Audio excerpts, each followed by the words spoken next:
You haven't tweeted in 7 years? And this is like the first tweet?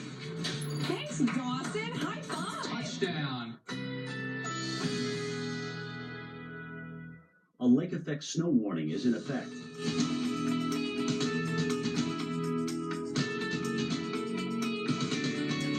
Currently in our area, 35 degrees with light drizzle.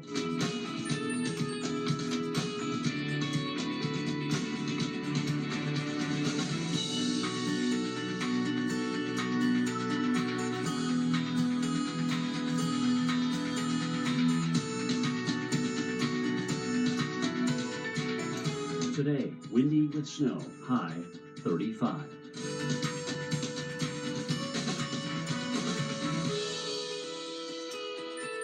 Tonight, snow along with gusty winds at times, low 29. Here's our 7-day outlook.